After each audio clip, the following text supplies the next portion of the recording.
Okay, so that out of the way, thank you everyone. I'd like to welcome today's speaker, Dr. William Farrell, who will be discussing directories as a source for Anglo-Jewish genealogy, although of course more generally. And William works as a librarian at the University of Leicester, supporting research in the humanities and social sciences. He trains as a historian and works on the economy and society of 18th century Britain. He has published on the silk industry in London, smuggling, and the fiscal military state. With Tim Ranker-Williams at Northampton, he works on a study of apprentice migration from Wales, Scotland, and Ireland to early modern London. He is also interested in digital humanities and historical geographical information systems. He is a book review editor of the publication Local Population Studies and is a committee member of the CILIP Local Studies Group. CILIP is the UK Library and Information Association, and it's actually quite a big deal. So with that done, I would like to welcome William and invite him to share his screen. And well, thank you, David, for that introduction, and thank you for inviting me to speak. I'm going to try and both. I do have a presentation which I will share, but I will also try and do some live demonstrating of searching our collection. So I'll start with the presentation and then go to the live demo. And hope that switching between two different things works quite smoothly. We'll see. So I'm just going to do the kind of more formal bit first.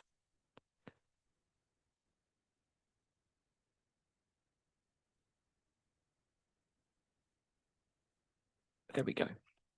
So I've called it Trade Directories for Family and Community History, although I do have most of my examples I've tried to make about Jewish history in the 19th century.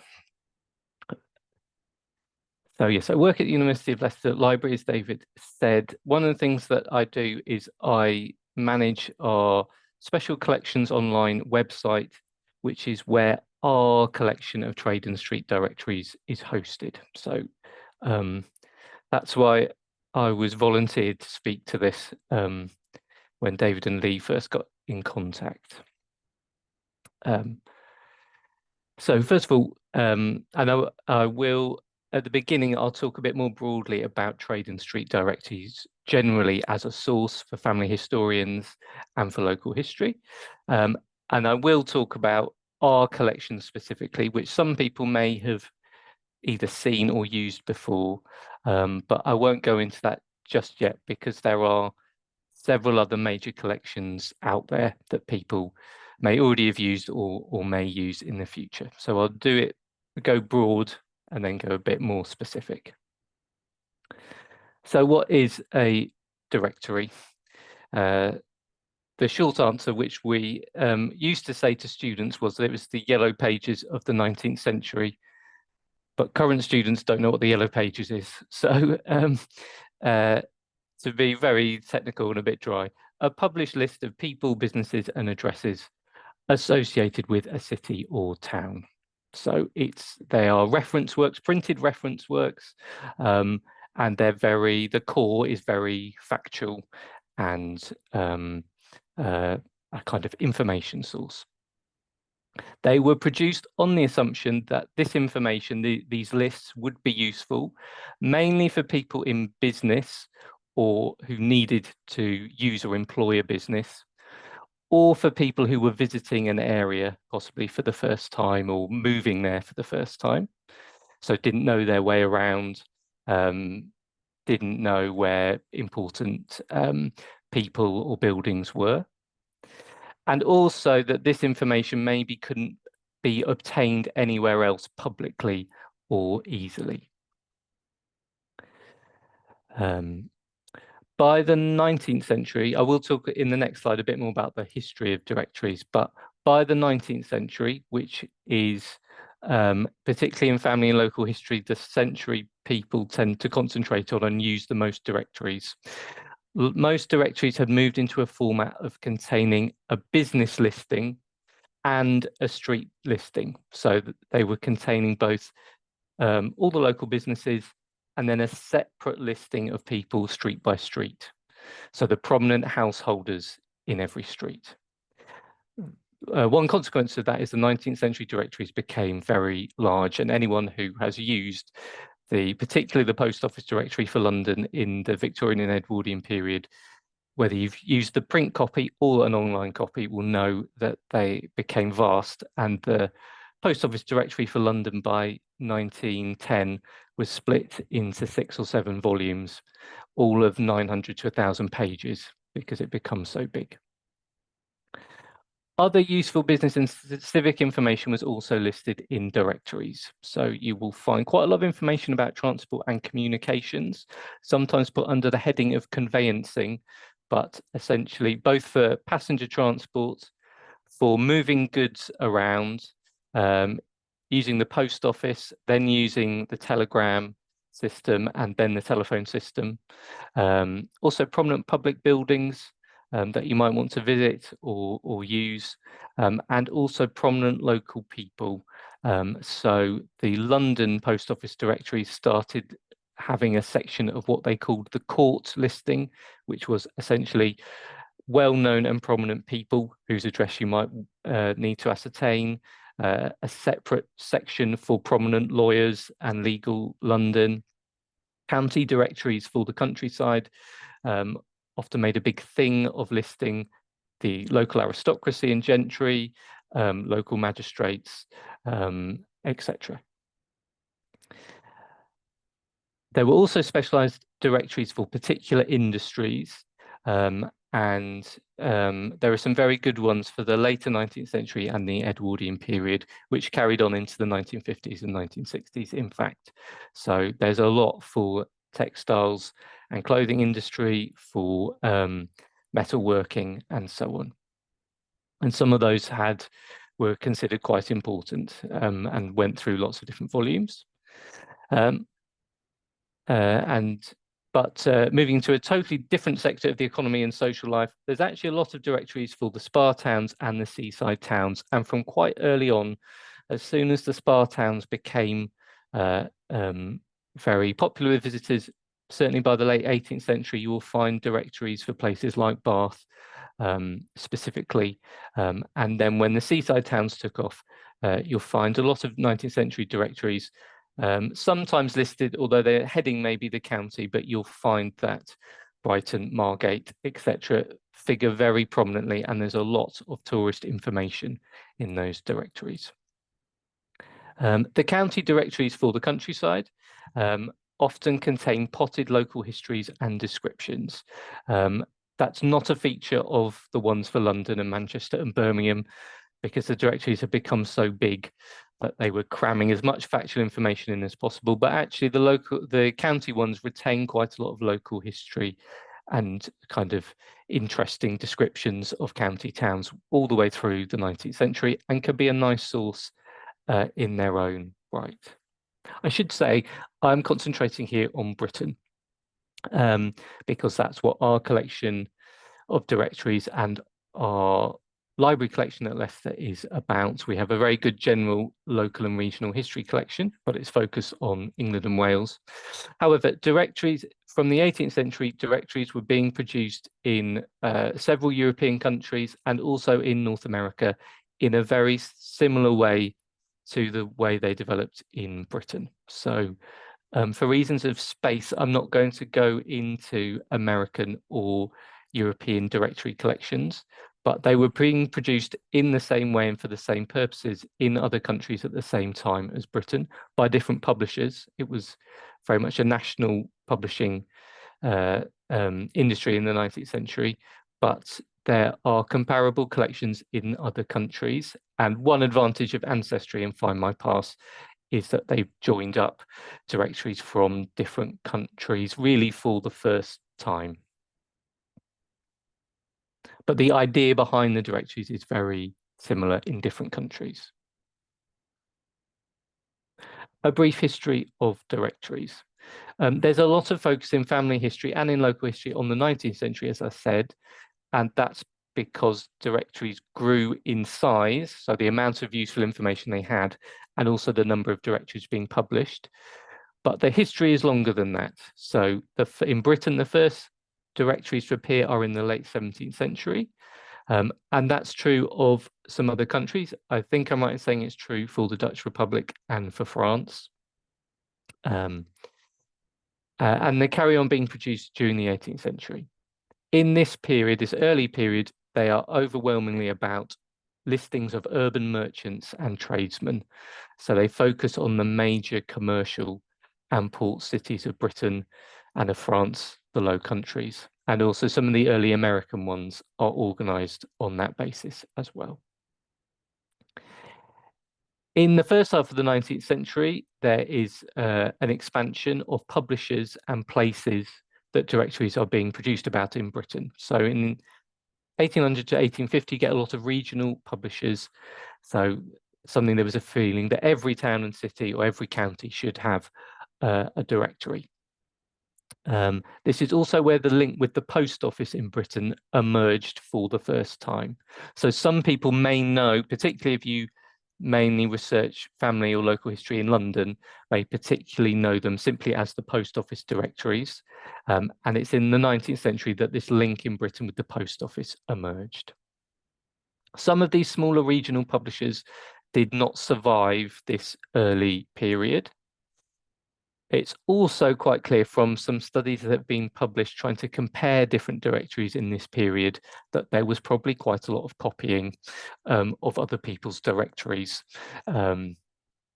as some people clearly entered the directory trade as a way of trying to get into something that appeared to be a short-term money-making operation. There was also a lack of official information to reuse or copy, and I'll say something about that on the next slide. In the second half of the 19th century, there's a consolidation of publishers, which started with essentially consolidation in the south of Britain and the north of Britain and in Scotland. So that's the way the consolidation happened. So more successful regional publishers bought up other local publishers. Kelly's, who are now the most famous directory publisher in Britain, this is when they emerged as one of the major publishers, and they concentrated on the south of England. And then Piggott's, who became the major publisher for the north of England and the Midlands. Eventually, Kelly's took over Piggott's as a business, although they retained the name for some directories. Although there's lots of focus about Victorian directories, including in our collection, the interwar period in Britain, the 1920s and 1930s, is actually the peak of directory production. And it's really right up until the late 1930s is the real peak of directory production. So there's been less focus on the interwar period. There was obviously the two wars caused a big drop-off in publication, and the Second World War, a big dramatic drop-off in publication because of paper rationing. Although the most directories were produced in this period, in terms of online sources, there has not been so much focus, and that's originally mainly due to copyright law in Britain and also the United States and other countries. So when we originally digitized our collection at Leicester, which is over 20 years ago now, the interwar period was out of bounds because those directories were still in copyright. We have now entered a period in the last few years where that's not true of the 1920s in both Britain and the United States. So one thing that might happen in the future, and I hope it does, is that we will be able to digitize a similar number of directories for the interwar period and make them freely available online. Ancestry and Find My Past might already have done this. I haven't checked with their collection recently, so they may have already done that under a commercial basis, but hopefully we'll be able to digitize and release more directories for the general public and the general family historian from this period in the next few years. I'm not saying we have at Leicester we have an active plan to do that, but we have talked about it, and somebody else may do it instead as a big project, but it's an obvious thing that may happen. Next. One thing that all family historians or people doing local history should be aware of is how the information was collected and organised. Particularly the post office directories, because they're so big and the link with the post office, you can easily assume that it has a very official and organised status to the information in the same way as the census, which is being produced at the same time. But you do have to be careful even with Kelly's post office directory, and understand some quirks of how these books were compiled, edited, and then made available to people. Some of the earliest and also some of the smaller directories may have been compiled either from pre-existing information someone might have been able to access. So it's particularly true in London, where the City of London Corporation was keeping registers of people in particular trades linked with delivery companies, and they probably formed the information that some of the earliest directories used. Or individuals who had professional knowledge of a sector or a town and essentially use their business contacts to start building out the directory. From the late 18th century, people publishing directories started to use agents who they sent out into the town or the city to collect the information door to door. So in a very similar process to the way the census started to be collected by census enumerators. Some directory publishers also use surveys, so they sent printed surveys out to people and asked them to return them. Kellys and Pigott started to use a system where the agents would knock on the door of the business address or the house they were interested in, and if you answered the door, the agent asked you some questions and wrote down the answers in a pro forma. If you weren't in or nobody answered, they left a survey, they put a survey through the post box and asked you to return it by post if you wanted to be in the directory. So they did try and collect as much information as possible, but probably as with today, if there was no obligation to fill in the survey and you had to return it yourself through the post, probably only businesses that really, really wanted to be in the directory returned the printed surveys. Kellys, who became the publisher of the post office directory, Frederick Kelly, who founded the company, worked for the post office in London, and he used post office employees for many years to collect the information. So he quickly saw that postmen had obviously a great familiarity with streets and who lived on them, and he used them to collect the information.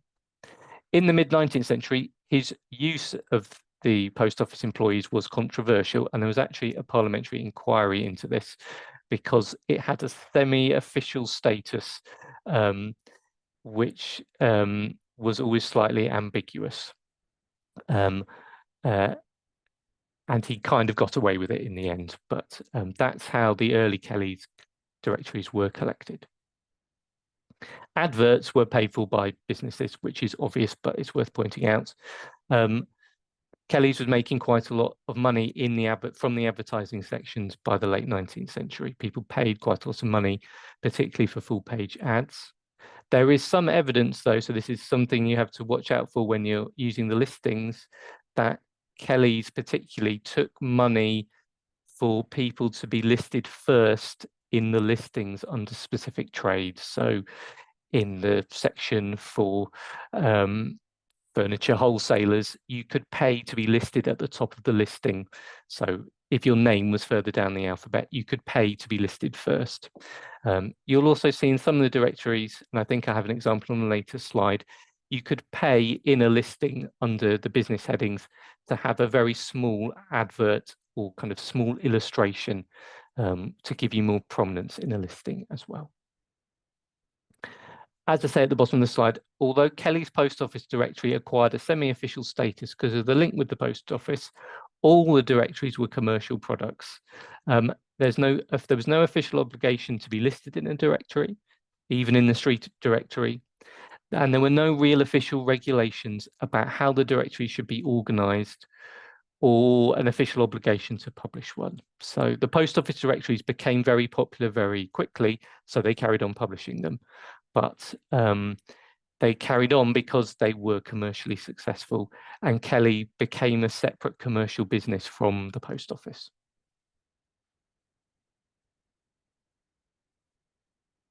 Okay, with those caveats in mind, what are directories good for family and local historians?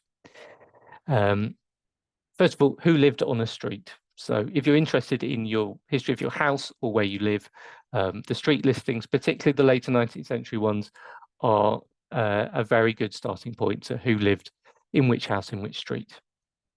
They're also, again, their prime function, who is in business in a town or a city or a suburb.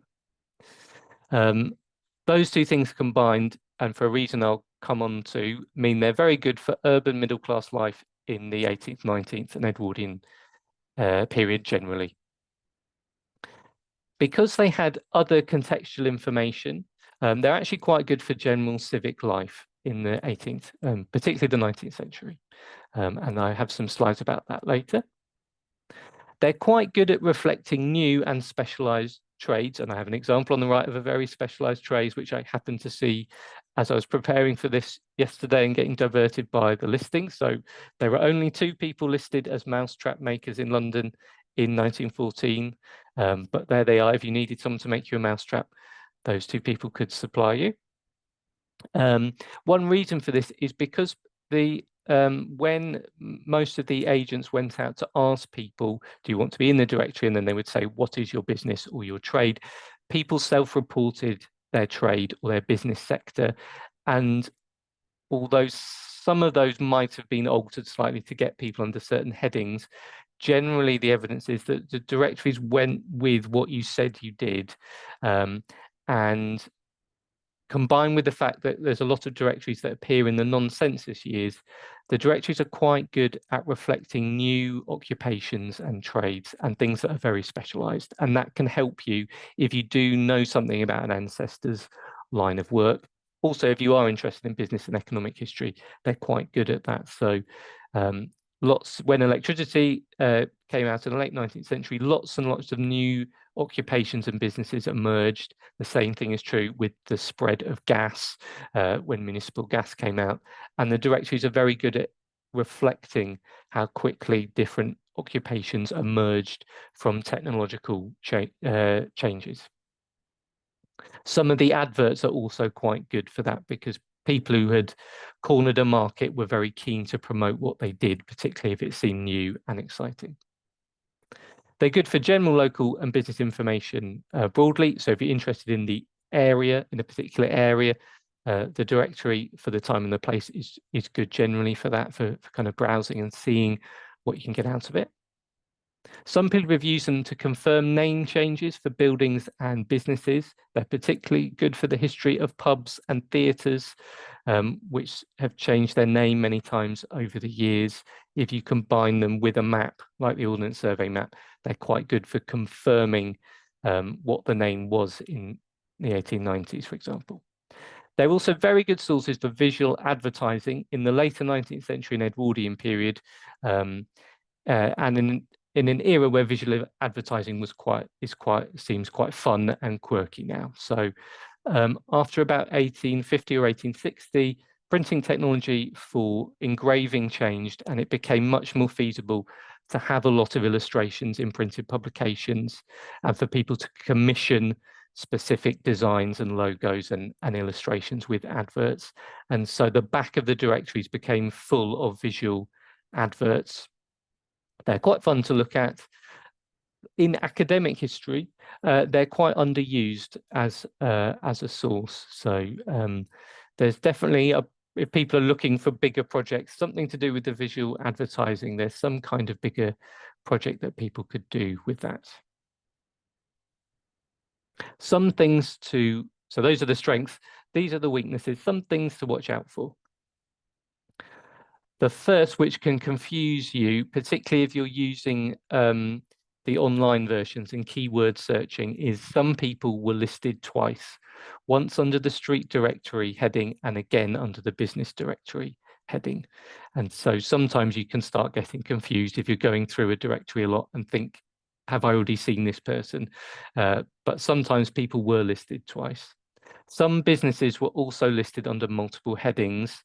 So there's a lot of 19th century businesses which said they were importers, exporters, general wholesalers and manufacturers of certain goods or multiple goods at once. And so they often asked to be under multiple headings or were put there. So sometimes they were duplicated. So that's for anyone looking to count lists of surnames, particularly, I would watch out for this, because if you do a quick keyword search for whole directory, if you've got a digital copy and you do you're interested in particular surnames, there are definite duplicates in the directories because of this double or even triple listing of the same person. The street directory, only the heads of household were recorded. So that means that women and domestic servants, children, live-in apprentices are under-recorded as a result, and the post-1851 census will have a lot more details of the whole household than a street directory does. Another issue with the street directories, it's quite clear that some streets were not surveyed very heavily or at all if they were thought to be difficult to collect information from. And this is particularly true of 19th century London, Manchester, Glasgow, Liverpool. So areas that were considered to be rough and postal employees or other agents didn't really want to walk down, they didn't visit them. There's also a feeling that there was less commercial value in who lived, the knowledge of who lived in those streets. So it was seen as possibly a waste of time. And the extent of multiple occupancy of premises and some very convoluted backstreet layouts meant they were quite difficult to get around anyway. So poorer areas of the major cities are underreported in the street directories. And again, the census is much better for poorer areas of major cities where an effort was made to try and visit every single household. For the business listings, the person who is listed, whose name is listed against the business, is the owner, the manager, or the agent. So the employees, particularly manual workers, clerks, shop assistants, apprentices, are under-recorded. Some of those people might appear in the street directory if they were the head of household and they lived in a fairly respectable street, but it adds up to their under-recording of that type of person. I couldn't find much published research on this, but I think it must be true that non-English speakers or people who were not confident speakers of English as a second language must have been underreported because they were either asked verbally in English, are you the head of household, do you want to be in the directory, or they were asked to fill in an English language survey and then send it back by post. So there must be an assumption that non-English speakers were underreported. And again, the census is probably better there, where the enumerators were supposed to make an effort to capture everybody if they could. A more technical issue, but causes a lot of problems with the digitized computer versions of the directories, is their very cramped layouts. So this is true of the later 19th century directories in particular. They ended up, there was so much information to squeeze in, they end up using a multi-column layout of even triple or 4 columns, and the font size gets smaller and smaller. There's a lot of a use of abbreviations, inconsistent use in multiple directories of commas and the abbreviation system, and subheadings breaking up the page in random places, plus the little advertising logos and trademarks appearing in some of the business listings. And that means they can be confusing to read sometimes, but they're really confusing for computer software to read. And so we know from feedback on our collection and of some other similar collections that people can find them frustrating to use, particularly if you're searching for common surnames, or you really think someone is there and you can't find them. And this is really the source of the issue with computerized keyword searching. Even in 2024, it struggles with the layout, the very small text, and the use of abbreviations. Also things you'll find, some directories list people surname, space, first name. Some people are listed surname, comma, first name, and some people are listed first name, surname. And this is often inconsistent in different directories, and again, can cause problems with computerized keyword searching. I'm now going to turn to our collection, and I will do a demonstration just for anyone who's interested in using our directory, our collection. So the collection at the University of Leicester, which is on our online special collections platform, and is free for everyone to search, to browse, and to download the full text of the directories. We provide access to 689 directories for England and Wales from 1766 to 1914. And we do have some directories for the late 18th and early 19th century. However, one thing to understand about our collection is that it was digitized partly with the interests of academic, social and economic historians in mind. So in terms of what was digitized and why, it was decided to try and get close to a representative sample for some key decades. So the core of the collection is one directory for every English and Welsh county in the decades 1850s, 1890s and the 1910s. And that was partly to have a kind of equal geographical coverage, also to be able to track change over some key snapshot decades, but also that the directories could be linked up with the census for 1851, 1891 and 1901. So that's why some people ask, why did you digitize these directories particularly? And that's kind of the explanation for the core of our directory. Some people think that it's every single directory that we have in the library at Leicester, and that's not true. It's actually more directories than we hold, so we used other libraries' directories to create the collection. The version you see on our website is searchable by name, by place, and by occupation, and also actually general text. We have Kelly's directories, including the post office directories. We also have Piggott's directories, so the two most famous publishers, but we do have regional publishers who are smaller and more obscure. One thing I would say to people who have been using our collection or might use it in the future is that it's over 20 years old now. In fact, the original project conception is even older than that, and it's very large. Partly reflecting the number of directories that were digitized, but also how big the directories are and the amount of text each directory contains. And in digital history and internet terms, that means it really is quite old, and it is showing its age a bit, and I don't mind admitting that. So if you are going to search it, particularly for surnames, please be patient, because it will take a while to return results and also for you to go through page by page if that's what you decide to do. But when I come to the demonstration, I will suggest some slightly different ways of coping with this that you might find easier. And as I will say in the demonstration, it's free to search and browse, but you can also download whole directories as PDF free of charge, and some people might find that easier.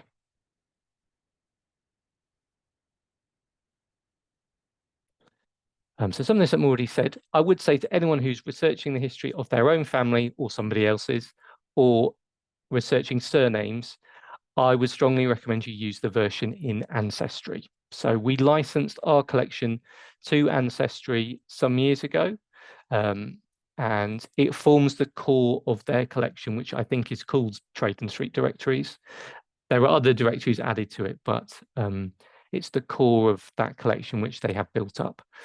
So if that's your core interest, I strongly recommend using the Ancestry version.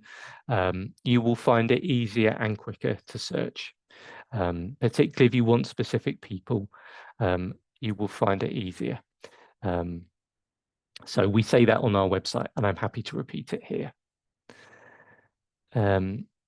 If you're going to concentrate on a particular city or town or a decade, I would recommend downloading the PDFs that we have for that city or that decade onto your own computer, and then searching the PDFs on your own computer offline.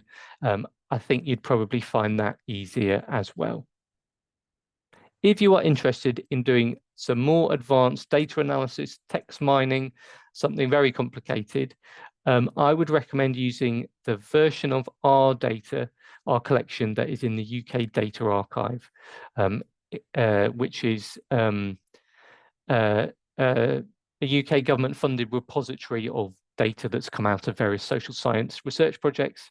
We deposited the original images from the digitization and also the underlying text in the UK Data Archive. And you can download that version for free and reuse it for more complicated things yourself. In the UK Data Archive, it is confusingly called Digital Library of Historical Directories. That's the name you need to search for in their catalogue to find it. When you search that title, you will see that it's broken down into multiple collections by region of Britain. If you're interested in a particular place, that makes it easier. If you do want to download all the directories, the whole collection, you do have to download a lot of files. So you need to block out an afternoon to do that. But if you are interested in doing that, that's the version I'd recommend you try, and not downloading all the PDFs on our website. I'll go into the live demo in a moment, but I'll just point out various things you could use our collection and other directories for. So an obvious thing is to search for surnames. There are lots and lots of surnames in there, and you will get lots of results back, particularly for common surnames. This is an obvious point to all family historians, but I will repeat it. The more common the surname, the more results, and the longer it will take to go through them.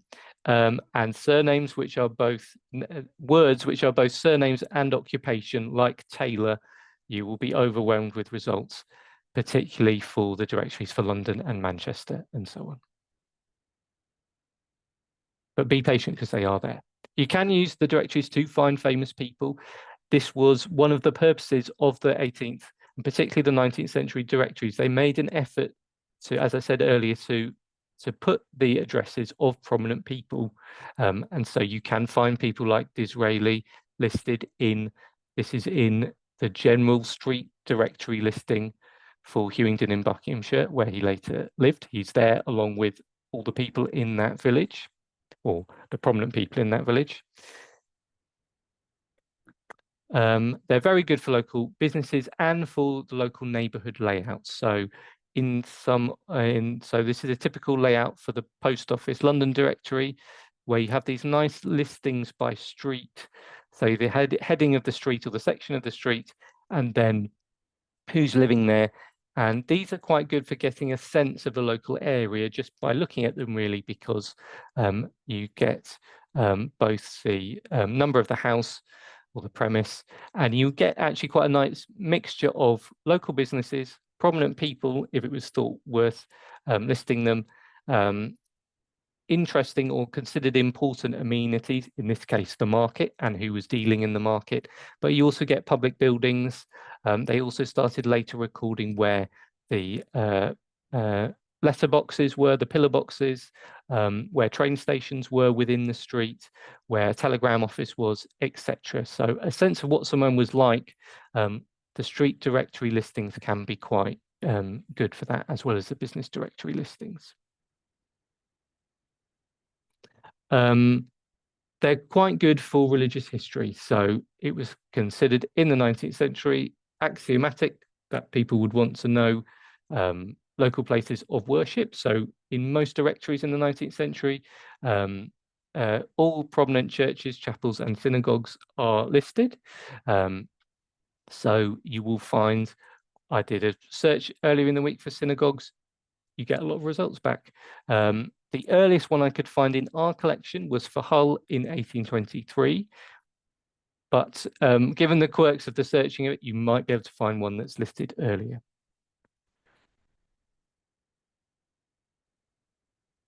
They're also good for general civil society, charities, membership societies, and so on. They started to be, from the mid-19th century, to be listed, and the listings grew. So you can find civil society, membership society, charity organizations listed. What's being listed is usually either the head office, where the secretary or chairperson lived, or with hospitals and so on, where the main hospital was. They're also good for arts and entertainment. So you can find museums, art galleries, theatres, music halls, pubs, and so on in the directories. And as I said earlier, they're very good for sources for advertising, which in the academic history is underused. And there's definitely anyone with a creative mind could reuse these, I think, in some interesting way, particularly because all the ones in our collection are out of copyright.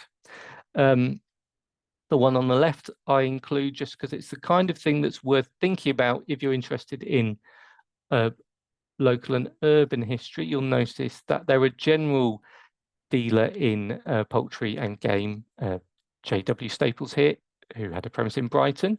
But you'll notice right at the end of the advert, they do say that they supply kosher poultry to Jewish families. And it's interesting thinking about, does that imply something about the status of the Jewish community in Brighton and Hove at this point, or its popularity as a holiday resort for people from London in this period? I don't know the answer, but it's the kind of thing they can prompt. If people think it's important to mention it in an advert, it must signify some kind of importance for the business.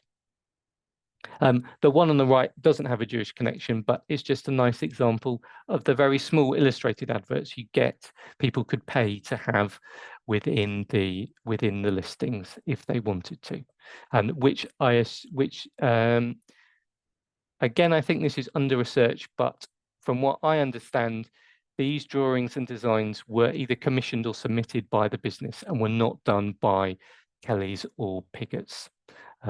So they're quite quirky and quite individualized and different from each other.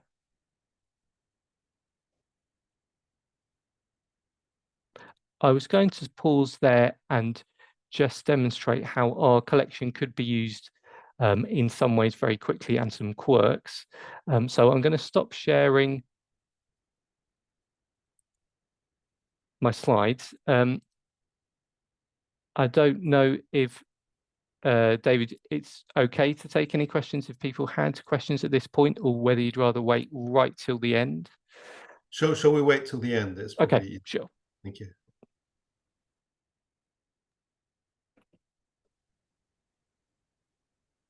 Bear with me whilst I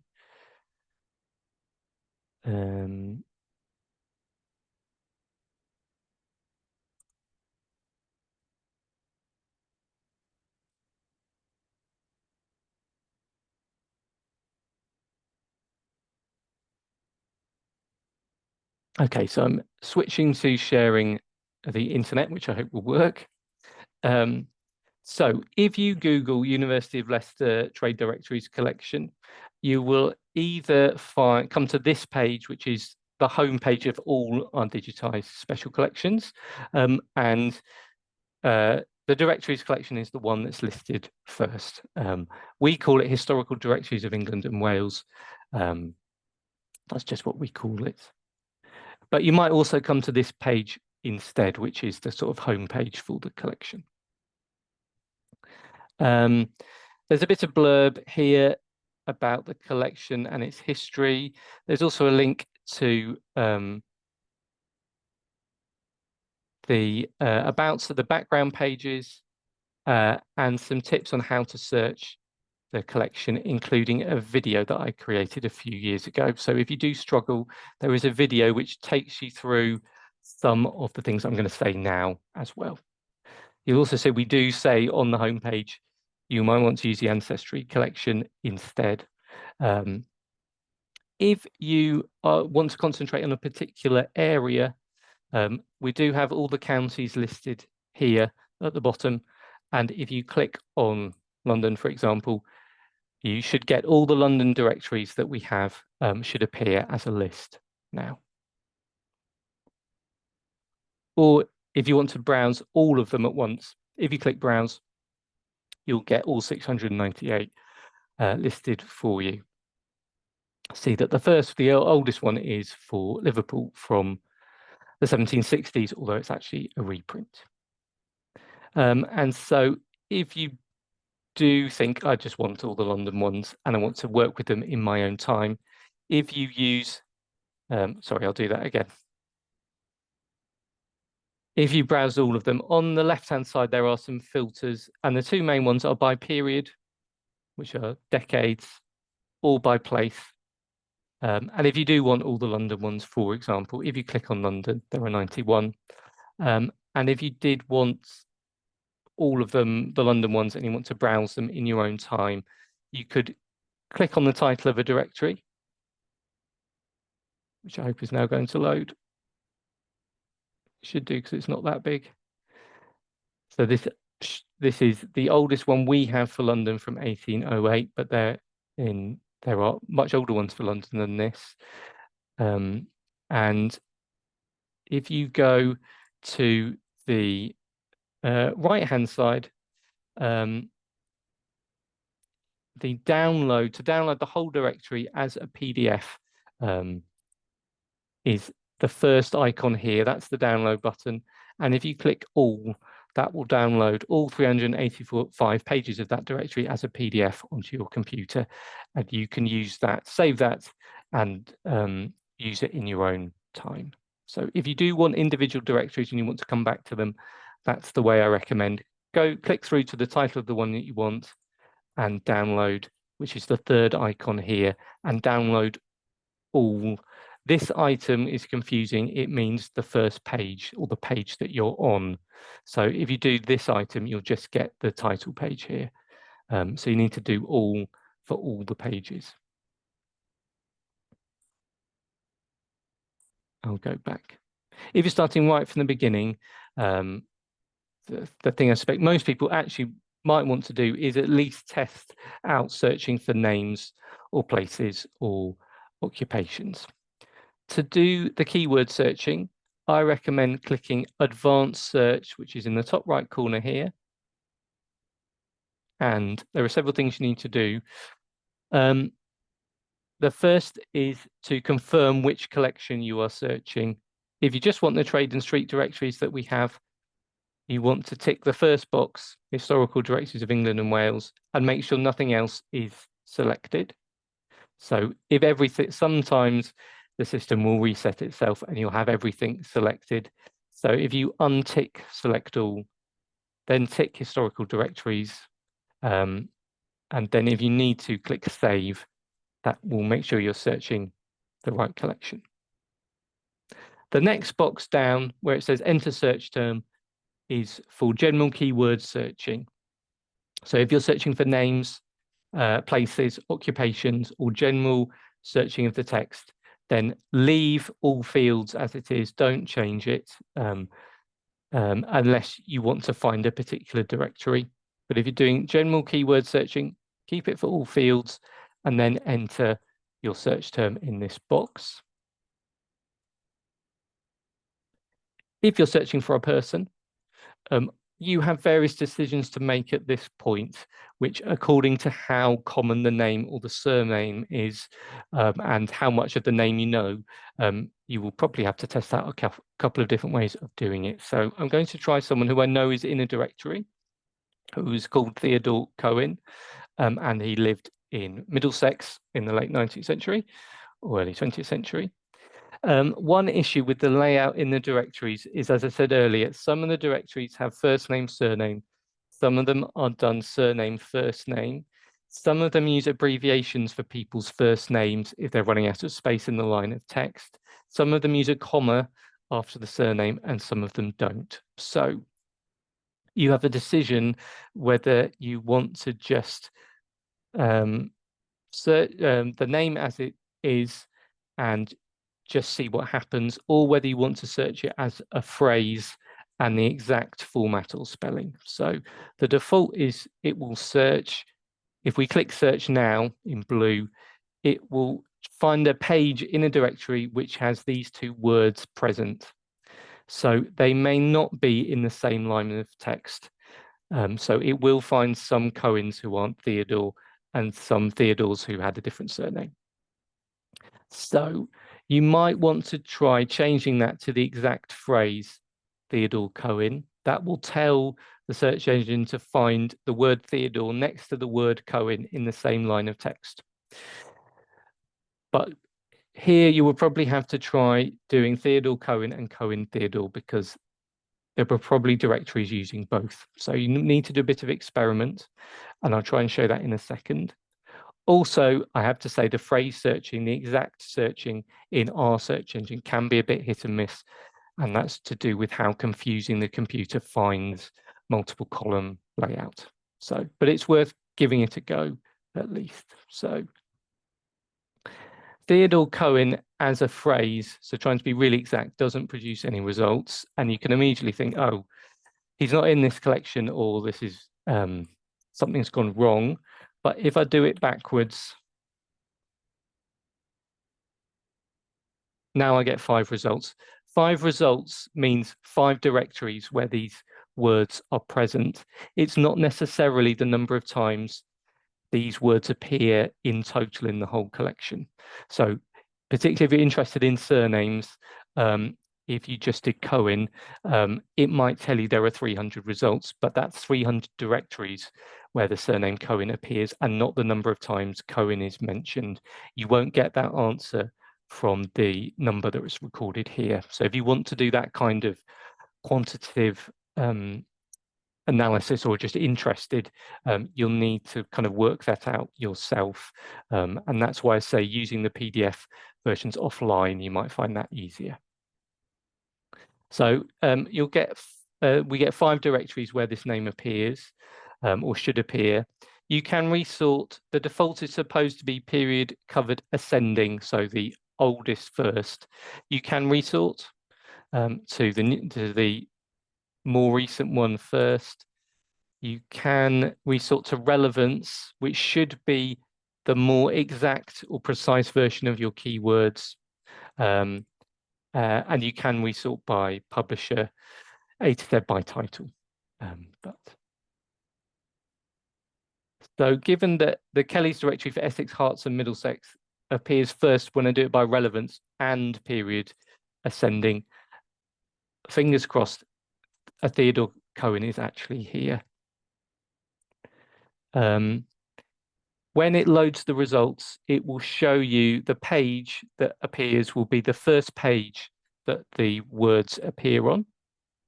It won't highlight those words on this viewing, and I'll talk about that in a second. It tells us there are 4 results in this directory. And up here in this search box, it confirms what the words we've searched on are. Because the directories are so long, you can get a bit confused here. So I recommend using this tab called Filtered. And this now shows you the pages that the words appear on only. So sorry, 4 results mean 4 instances of these words. And if you do filtered, it's on 2 pages only, page 381 and 681. For the very large later 19th century directories, the filtered, I recommend switching to the filtered tab because you can get confused quite easily. As I said, on this initial viewing, it won't highlight the words for you. To see the highlighted words on the page, click the expand button here, which is this blue button. I hope on Zoom that has loaded a bigger version of the page. And he is listed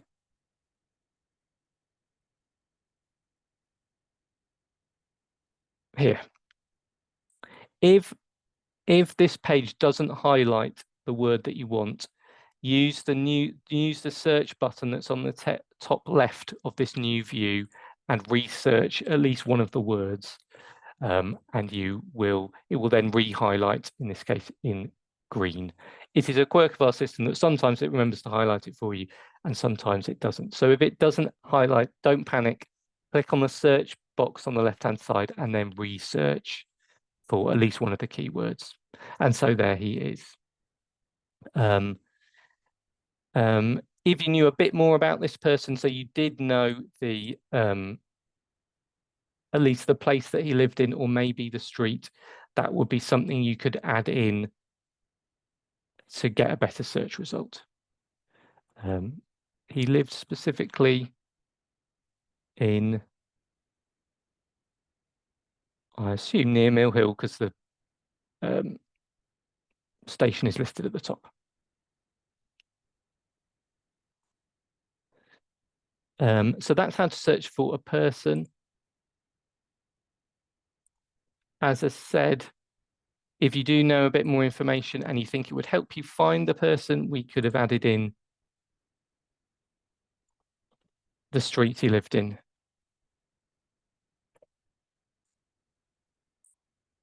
And we should get the same result back. We get only 2 results now because it's more specific, but he may be in this other directory for Middlesex as well. If you are not searching for people, but you're interested in occupations, or you know the occupation of an ancestor, you can do that as well. So I'm going to try and take a more specific occupation to get some slightly better results. I'm going to do an occupation. I'm going to search for ostrich feather manufacturers, which became a trade associated with the Jewish community, particularly in London and some of the other port cities. Even so, having practiced earlier this week, there's quite a lot of people associated with the ostrich feather trade. So there are at least 63 directories where ostrich feather manufacturers appear. The first one we're given is for Manchester and Salford. You see there's at least 23 results for this occupation. I'll do the filter just to make it more meaningful. I'll expand, and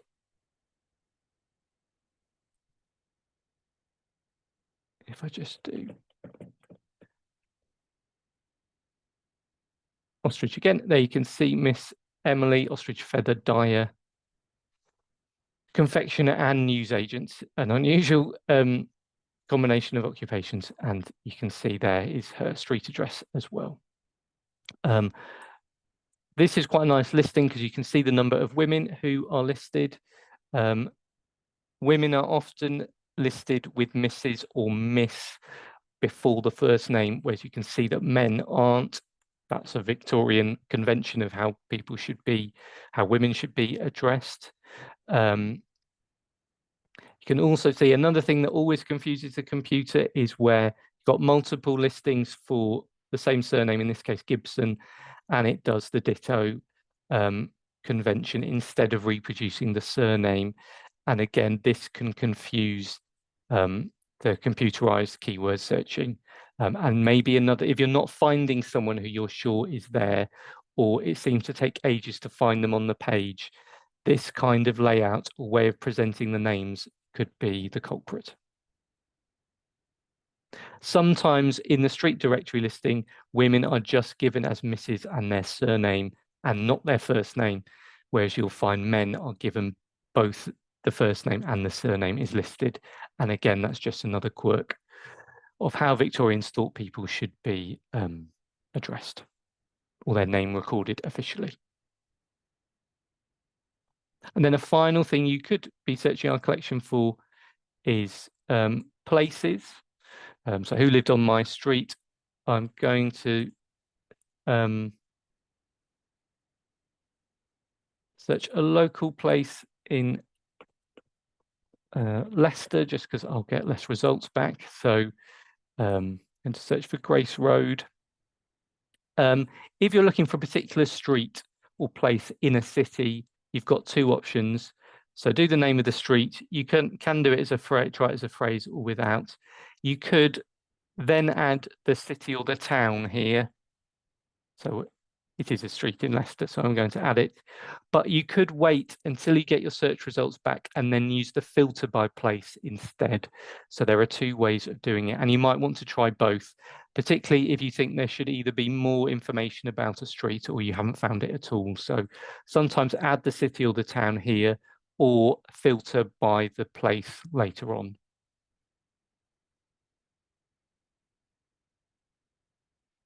And so I'll just go to the first result.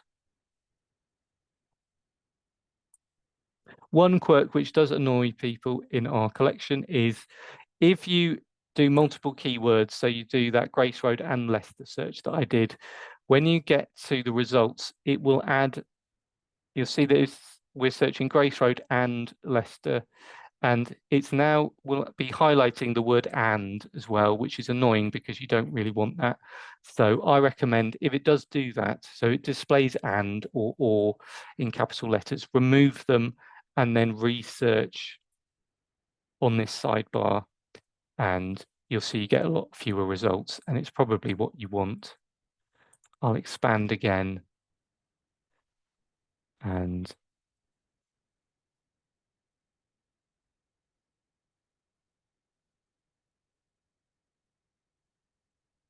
this is an example of how it can be annoying because it's found the word Leicester, the word Grace as somebody's name, and the word road, but that's not the Grace Road in Leicester that I wanted.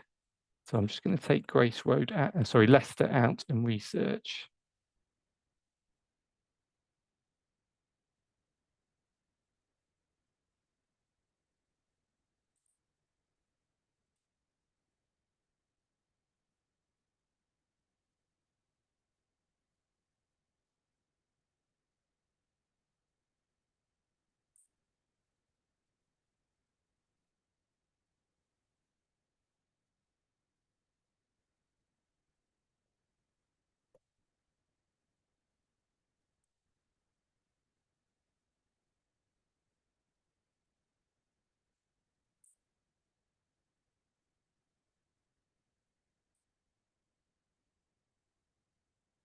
The other way to do this is to browse alphabetically by the listing. There we go. So even if you supposedly know what you're doing, it can take a while to go through the results in this collection, but there is Grace Road that I wanted, which is the home of the cricket ground, which was fairly new at this location at the time this directory was made. Okay, that's the basic of the searching. The same thing I go through in the video, which is listed on the tips on how to search, which is on this page here, and is also on YouTube, and people can find it on YouTube. So if that was too quick, I understand this is being recorded anyway, but the same how to search is on YouTube and on our page. And the main thing is to experiment a little, to try different ways of searching, have a bit of patience going through the results and sorting them. And if you do get frustrated, download a whole directory for the place you're interested in and search it offline on your own computer.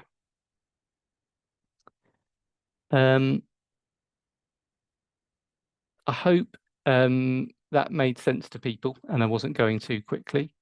I do have a final few more slides just to make a final quick points, and then I will take questions because I can see there have been some in the chat.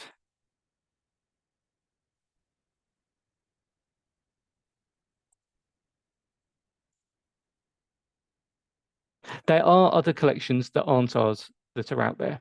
Ours is the biggest free collection for England and Wales, which is why it's fairly well known and still fairly well used 20 years on. It is our most downloaded and viewed collection. However, there is a comparable collection for Scotland, which the National Library of Scotland maintain, and on a similar basis to us. So it's of a similar size, covers a very similar time period. If you want Glasgow and Edinburgh or Aberdeen, use the collection that's in the National Library of Scotland website. It's also free to use and download. As I said already, our content is also in Ancestry, and for family historians, for people interested in surnames more generally, you may find the Ancestry collection easier. Find My Past has a similar collection. I'm not sure how it's been created because we licensed our stuff specifically to Ancestry, but they do have their own Directories collection. The Guildhall Library in London have a very good print collection of trade and street directories generally.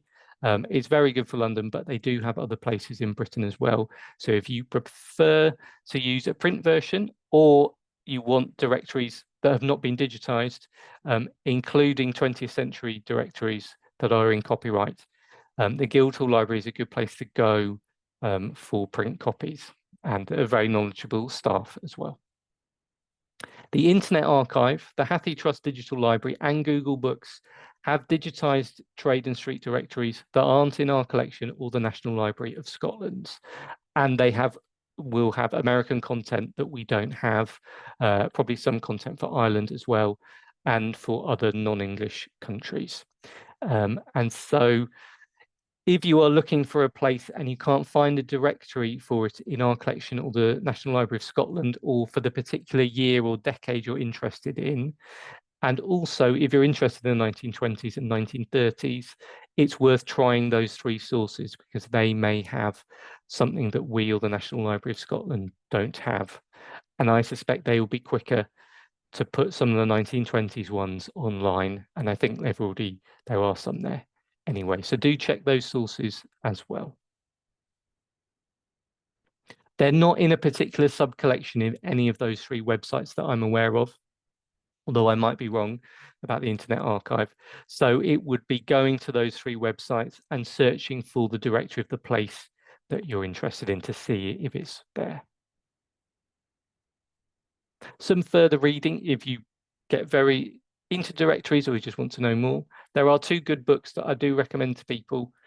The Shaw and Tipper book about British directories, although most of it is a bibliography, which seems a bit old-fashioned now, the introduction is very good in explaining how directories worked and the history of the directory publishing business. And if you do use them a lot, it's actually a very useful introduction to the whole topic. It hasn't been reprinted since 1997. There are a lot of copies in libraries and on the second-hand market out there, but it hasn't been reprinted for some time. But you can get hold of a copy either in a library, because a lot of local reference libraries would have bought a copy. And it turns up in the second-hand market quite a lot. Atkins' book about London specifically is very similar to the Shaw and Tipper book, but concentrates just on London, and again has a very good introduction. Our background pages are free to read and go through a lot of the same points as in those two books, but in a slightly more condensed way. But if you want to get to some background information quicker, the about pages on our website, which are listed there, will get you started. I maintain an online bibliography for people who get really, really interested in this topic. At that listing, it's free to read, and it has a mixture of major collections which are online or in print, some guides to understanding directories, and also research which has reused trade and street directories as the main evidence base. And I do try and keep it as up to date as I can. I did go through the section for studies which have used directories for Jewish history and also for immigration and ethnic minorities in the 19th century generally. And I have to say, there's not a lot that has been published, certainly about Britain, that clearly uses directories. So I do think it's an area where anyone who's interested in writing something a bit more substantial, where there's probably, it would be a worthwhile project or area to explore. The best studies that I could find were about Welsh immigrants to Hull and Middlesbrough, but there you go. So there's definitely more, even though they've been very well used for many years, there is still a lot more you could do with directories, both by the family historian and by the local historian or the business historian. And I hope what I've said today has highlighted some of the areas you could use them if you've never used them before. I hope it explains some quirks of our collection and how it can be used. And I hope has been encourage people to go off and have a go at using them specifically, whichever collection or website you go to. So that's the end of the talk. The only final thing is that's the email address for Special Collections at Leicester, which is the department that maintains the collection online, as well as the whole Special Collections online platform. We're always happy to answer questions from users. If you are looking for a particular personal place and you think it should be in our collection and you can't find it, if you want more information about what we have, and also if you are interested in doing more with it or adding to it, we're always happy to talk to people. We have collaborated on some projects in the past, but we will take general inquiries from anybody, however small or big they are. So that's our email address. So do contact us on that email. It goes to myself and my colleagues. That's the URL of our collection again, just in case you missed it the first time. So thank you for listening to me. I'm going to stop the presentation here. I'm aware I've talked for quite a long time now. And I'm happy to take any questions that anybody has. Great, thank you very much. Could I first just ask for a round of applause for William? That was absolutely excellent. Thank you. Great, thank you.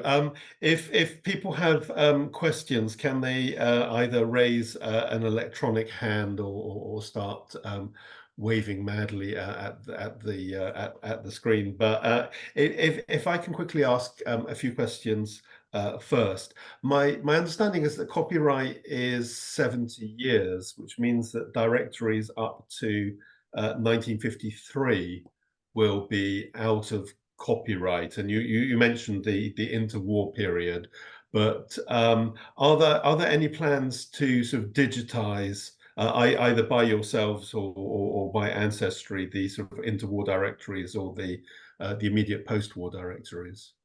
At Leicester, we've definitely discussed doing the 1920s and the 1930s, but we haven't got far in terms of a concrete project. As I said, I haven't checked Ancestry or Find My Past recently, so there may well be people on this meeting who know that collection better. They may already have added to it, particularly for America, where copyright law is a bit more liberal than us.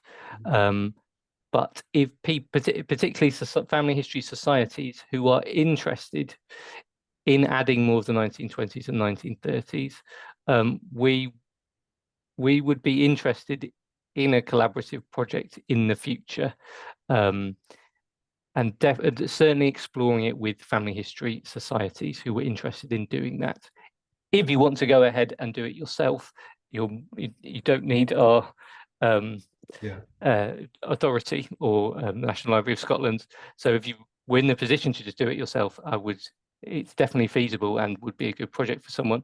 But if you were interested in collaborating with Leicester, do get in touch with us. We do know there's been some projects connected with the British Library where some people are also interested in digitizing more directories. So there are some other library and academic projects or people that we're aware of who would be interested in doing so. But as always, the people who are most interested and will probably do it quicker are Ancestry and Find My Past. Yeah. Just before the meeting, we were discussing sort of geographical information systems and, for example, the Layers of London project, where essentially they're taking information out of directories and other documents and mapping them. Obviously, you would face an enormous task in so doing, but probably it would be about the most useful use of this technology in terms of local history. I mean, are there any plans to do that? Well, there was a project which the National Library of Scotland ran about 10 years ago where they tried to do this to link the directories to the Ordnance Survey maps, because the National Library of Scotland has a very good collection of digitised Ordnance Survey maps, which are also free on their website. Yeah. I recommend, by the way, for anyone who's interested in the local history side of things, if you sit with the directory, an online version of the directory and the old digitized OS map at the same time, it can be very useful to understand what you're looking at. They tried to basically do exactly what you said, to extract names and business addresses and buildings from the directories and link them to the OS maps they had digitized.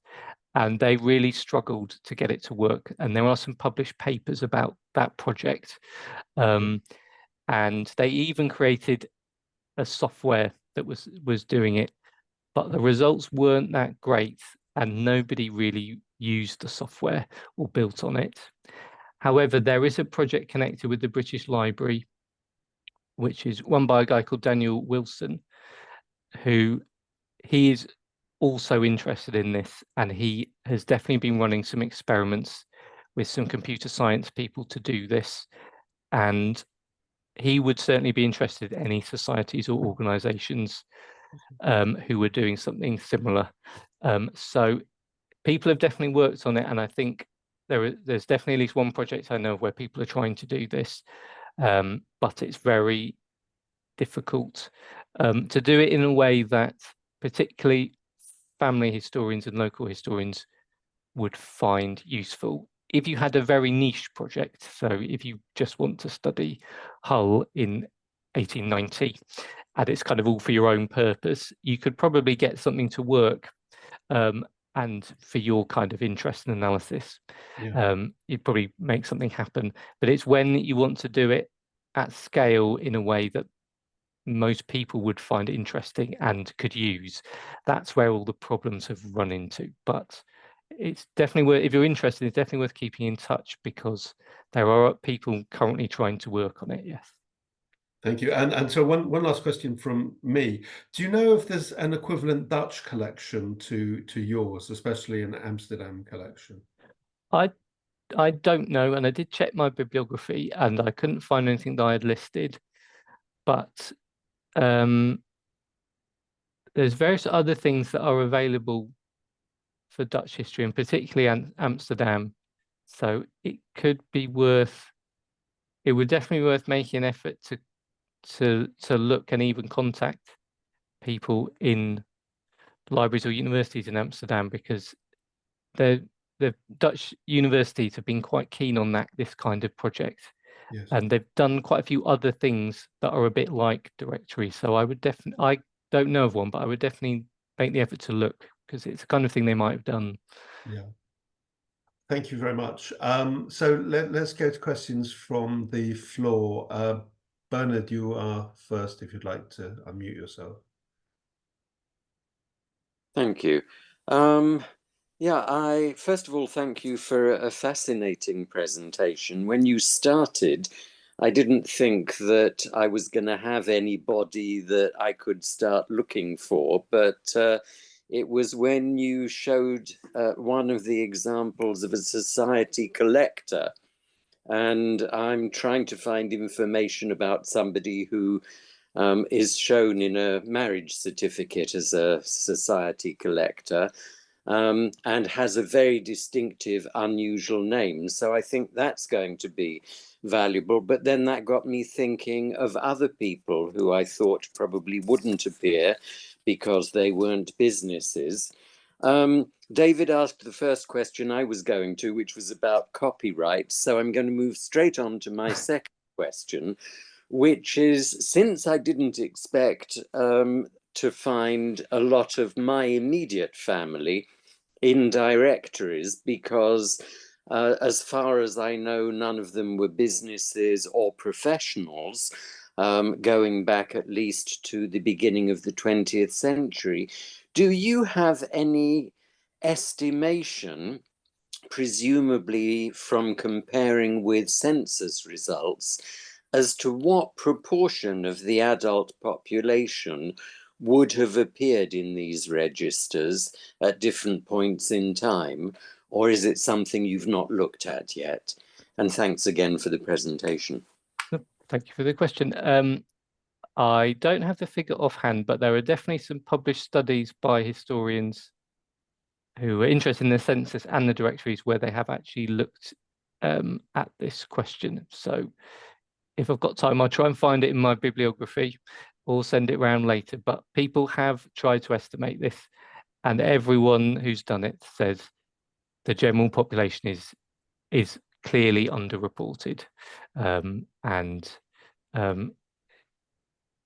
you will get more. The census is the first place to go for anyone who is not a business owner or a professional, as you said, and for women and children. The census is clearly better for the later 19th century and the Edwardian period. The studies will give you a better figure, so I don't have it off my head, but it could be. Okay, thank you. We could be talking a third of the population is in the directories or less. But as you said, more people than you think may appear, particularly for the biggest cities, and that's because there's quite a lot of sole traders in this period. So they are businesses. Even if you were quite a small business operation, if you answered the door and said, "Oh yes, I'm a second-hand clothes dealer," or "I have a market stall," they might well put you in, even if your actual business was quite small, because there's so many. Yeah. So it's worth grandparents who persisting. had my store, but were listed in the census as not employed. So that will be valuable, and I will certainly take advantage. So thank you for the presentation. Great, thank you. Susan, would you like to ask a question? Okay, I put two questions in the chat during your presentation. One was that for those of us who have family in the sort of London area, I've always been quite confused about the difference between looking in London directories and Middlesex directories. So is it that I just have to look in both, or was there a particular time period where, I don't know, Mile End Old Town was Middlesex or London? And the second one, which is also particularly of interest to this group, is can you use wildcards in the searching? Because I've just, while you were talking, I was looking up Pfeiffer, and I found a Pfeiffer that I know lived in Sheffield, and it was quite interesting because he was a clothes dealer and then later became a jeweller. But when I look up other names like Millstone, which was Millstein, and all variations thereof, I need to be able to use wildcards in order to get those different spellings. Is that possible in the search? Thank you. The London and Middlesex, I would recommend people search London and Middlesex because I think it's probably the safest way of doing it. If you look at the way the London Post Office Directory developed under Kelly's, it's quite clear they knew what the city and county boundaries were, but they were also clearly, if you look at how they developed, there's a point where they're clearly quite not sure how much of London they should have, and particularly with the growth of the rapid growth of the suburbs and the suburban tram and railway network, there's a point where they're not quite sure, should we put everything into London? Should we try and contain London and then put that into Middlesex and Hertfordshire and so on, or into Surrey? So I would recommend searching London and Middlesex particularly, but also London and Surrey as well for South London, because I think it's probably the safest way of doing it. For wildcards, our search engine will do fuzzy searching, where it basically tries to guess for you what some common variants are, and that's to do with the way the originals were OCR'd and tried to be made machine readable. As far as I'm aware, I don't think our search engine will do wildcard searching for you properly. So I would recommend trying different variants of names that you've seen and do it one by one and see what you get. It's probably more manageable and meaningful that way. So that's what I'd recommend doing.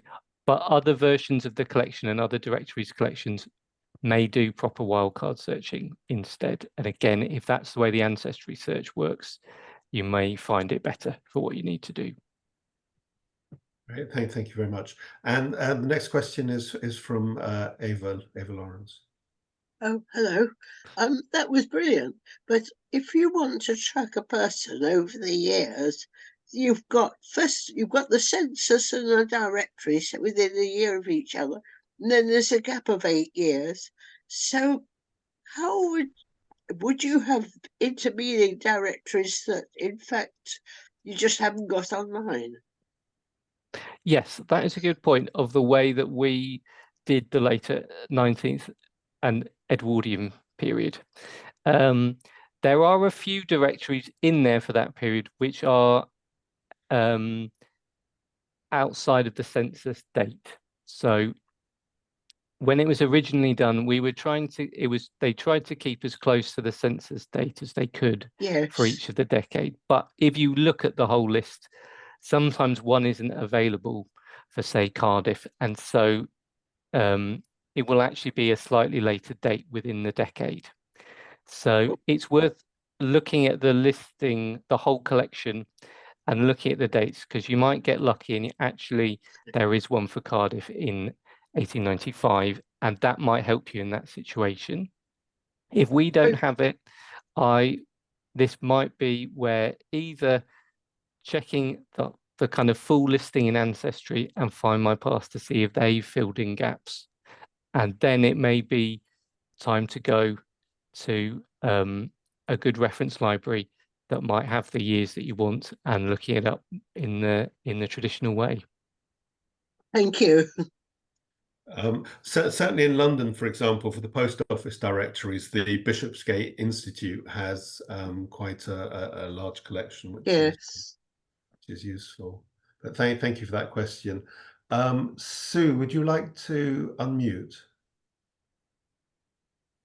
Great. Yes, I have been using directories for over 20 years because most of my relatives and ancestors were in business, but I still found out one or two new things from this talk. One of the things I'd like to add is I've been to, in the past, some of the libraries in the areas where my family either lived or had businesses. And I found in local libraries, there've sometimes been directories, perhaps that you wouldn't find anywhere else.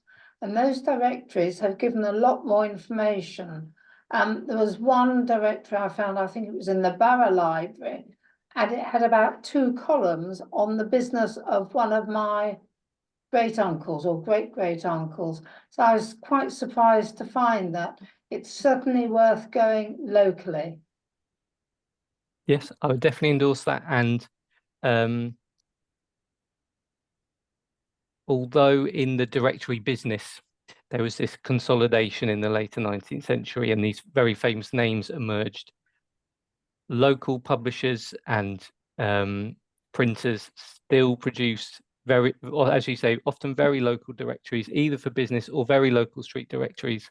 And they are definitely worth looking at, but you need to look at them in print because we didn't digitize them, and I don't know of somebody who has digitized a lot of that kind of print information, but yes, you're absolutely right.